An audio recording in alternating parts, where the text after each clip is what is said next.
C'est ce qui est intéressant. Beaucoup de gens, lorsqu'ils se demandent qui sera l'Antéchrist, se demandent s'il sera juif, sera-t-il musulman? Que pensez-vous de l'identité de l'Antéchrist? Je pense qu'il doit être à la fois assyrien et juif. S'il était trop l'un ou l'autre, les gens ne le suivraient pas.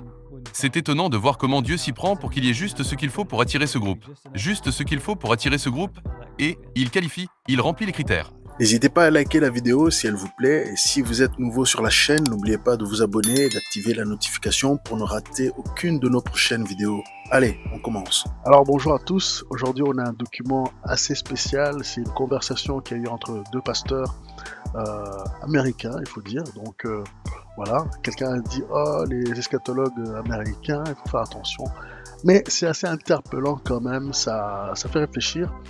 Et bien sûr, je vais mettre une petite préface, c'est que ça parle d'Israël, et Israël est devenu un sujet assez compliqué, parce que Israël qui est là sur le territoire israélien, donc le territoire actuel, n'est pas complet. La population n'est pas complète.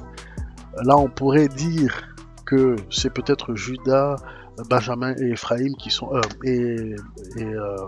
Lévi qui sont sur place, mais Ephraïm est encore dispersé. Donc tout Israël n'est pas là, parce que je suis convaincu que Dieu a dit à Abraham qu'il y aurait plus que le sable de la mer. Ce n'est pas 9 millions de personnes. Ce n'est pas 15 millions de personnes. Les Hébreux sont plus nombreux que les Juifs. Et ça fait qu'on se rappelle bien sûr que le mot juif veut dire qui vient de Judée. À la base, c'est ça. Mais il n'y avait pas que la Judée, il y avait le royaume du Nord. Et ils ont été dispersés un peu partout. Il y en a qui sont en Afrique, il y en a qui sont en Amérique. Et ils ont été dispersés bien avant la dispersion de 70 après Jésus-Christ. Donc, je vais mettre ça comme préface. Parce que, voilà, il y en a beaucoup qui sont convaincus que les Hébreux sont en Afrique, sont aux Amériques, les Indiens d'Amérique, qui sont aussi des Hébreux. Et je dirais que c'est pas tout à fait faux. Mais voilà. Est-ce que la restauration du royaume christique, ou bien la restauration afin de préparer l'arrivée de Christ, nécessite que tous reviennent? Ça, c'est une grosse question. Si vous avez des avis, vous pouvez le dire. Je suis sûr qu'il y a des eschatologues dans ceux qui nous suivent qui pourraient nous en dire plus. Et moi-même, je fais mes petites recherches et je prépare des petits documents pour la suite, quand on aura le temps, parce que c'est des sujets trop sérieux pour simplement apporter une opinion simpliste. Cela dit, écoutons les signes. Ça va parler des signes. Et ça pourrait être le temps. Et puis ensuite, il y a un petit extra que vous allez voir, qui parle de votre cher président, vous les Français. Allons-y. Alors, c'est bien de vous avoir dans le studio. C'est un plaisir d'être avec vous. Je suis ravi d'être avec vous. Vous êtes meilleur en direct et en personne, je peux vous le dire. Donc, c'est tellement mieux. Oui, c'est génial. Nous nous sommes nourris de ce livre depuis que j'ai mis la main dessus. La fin des temps rendue facile. Nous sommes très enthousiastes à propos de ce livre. D'ailleurs, mesdames et messieurs, nous allons mettre un lien dans la description de ce livre où vous pouvez obtenir 15% de réduction si vous utilisez le code Encounté 15. C'est un manuel sur la fin des temps, et l'un de mes chapitres préférés s'intitule 75 signes que nous vivons dans les derniers jours. 75 choses qui montrent que Jésus vient très bientôt. Pouvons-nous nous y plonger? Oui, je suis partant. Voyons donc ces 75 choses. Quels sont les signes clés qui se produisent tout autour de nous en ce moment et qui prouvent que Jésus va venir? Ils sont assez flagrants, assez clairs. Le premier est le rassemblement d'Israël en tant que nation en 1948, et Paul dit dans Romains, que se passe-t-il lorsque vous voyez cela se produire? La résurrection, l'enlèvement. Donc, Israël a été rassemblé en 1948 et devenu une nation, et en 1967, Jérusalem a été reconquise. Jésus a dit que la génération qui verra ces deux-là C'est assez remarquable. Il a dit, vous pouvez savoir que le royaume est proche. C'est bien de savoir qu'il est proche, mais au verset suivant, il dit, cette génération ne passera pas avant que tout ne soit arrivé. La génération qui voit ces deux choses. Nous sommes donc ce groupe de personnes. J'entends des gens dire, je n'y crois pas, ce n'est pas grave. J'entends des gens dire, je ne suis pas à l'aise avec ça, ça n'a toujours pas d'importance. C'est vous. Nous sommes cette génération. Ce sont donc les deux principaux. Ensuite, il y a le rétablissement de la langue, le retour des Juifs éthiopiens. La langue hébraïque a été restaurée il y a 120 ans. Personne ne parlait l'hébreu. Maintenant, ils parlent tous l'hébreu. Imaginez un peu. Vous pouvez googler cela. Cela n'est jamais arrivé dans l'histoire. Jamais. Ils ne parlent pas le hittite, l'amorite, le cananéen, mais ils parlent l'hébreu. Parce que Dieu a dit, juste avant la venue du Messie, je leur rendrai une langue Des pure. chrétiens américains se promènent en apprenant l'hébreu et en parlant l'hébreu. On n'y penserait jamais. Cette langue n'existait pas il y a 100 ans. Il est donc intéressant de voir qu'il a fait tant de choses pour que cela soit évident. Ensuite, vous avez les Juifs éthiopiens ramenés en un jour, 18 000 par avion en un jour, parce que Dieu a dit « Je vais les faire sortir ». C'était en 1992. Il y a un lien avec la reine de Saba. Vous savez, après l'achèvement de la maison du Seigneur, Saba lui a rendu visite. Saba signifie cet équivaut à la tribulation après l'achèvement de la maison du Seigneur. Elle lui a apporté 666 talents d'or. Ils ont eu un bébé, et Dieu a honoré cela. Il a dit « Je vais les faire sortir ». En 1992, il les a fait sortir. Certains avions avaient 180 passagers sur le manifeste. À l'atterrissage, il y en avait 187. 7 bébés sont nés sur ce vol. Qu'est-ce qui s'est passé? Chuck Roberts, de CNN Headline News, a dit « Cet exode éclipse le livre de l'Exode ».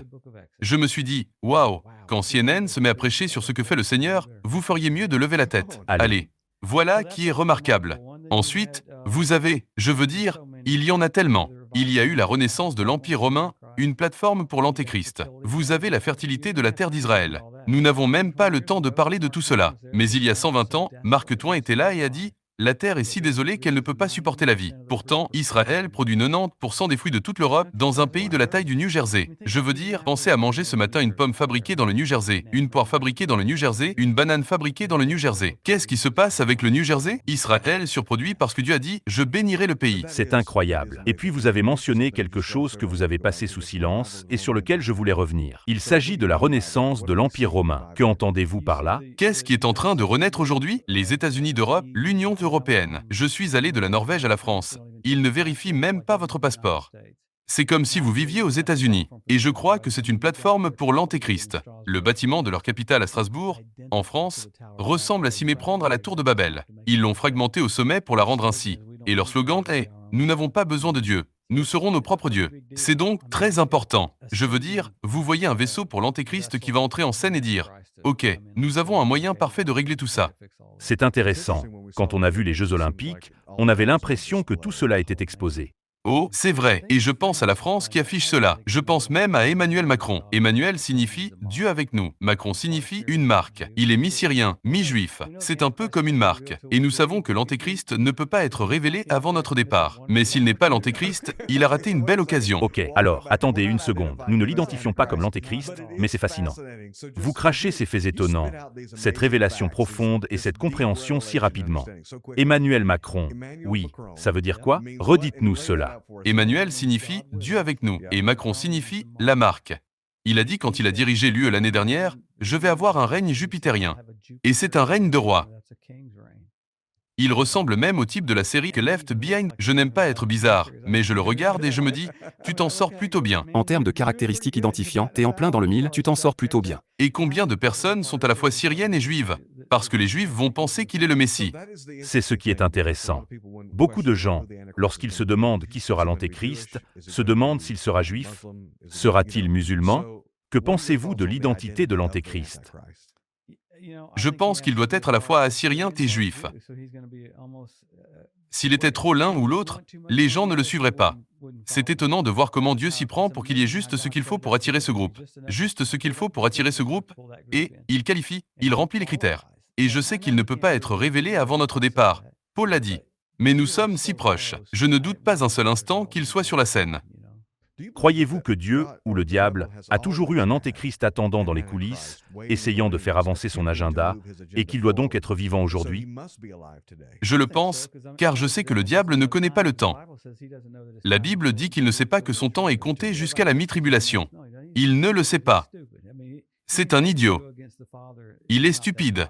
Je veux dire que quelqu'un qui irait à l'encontre du Père n'est pas très intelligent. Mais la Bible dit qu'il sait maintenant qu'il n'a que peu de temps, 3 ans et demi. C'est intéressant. Jésus a eu 3 ans et demi, et Lucifer aura 3 ans et demi. Jésus allait de lieu en lieu faisant du bien, guérissant tous ceux qui étaient opprimés par le diable, car Dieu était avec lui. Oui, c'est incroyable. Tout est si parfait que seul un Dieu pourrait mettre tout cela ensemble. À quel point c'est parfait. C'est incroyable. Que pensez-vous de cette vidéo? Est-ce que vous êtes d'accord? Est-ce que vous n'êtes pas d'accord? Ou est-ce que vous voyez les choses autrement? Ou si vous avez reçu autre chose qui va avec ce message? Laissez un commentaire. Si cette vidéo vous interpelle, si cette vidéo vous parle, laissez un commentaire. Partagez vos rêves, vos expériences de mort imminente, vos expériences spirituelles à l'adresse ci-dessous visiontransformation.info@gmail.com. Nous connaissons en partie, nous prophétisons en partie, donc plus nous en savons et mieux nous marchons.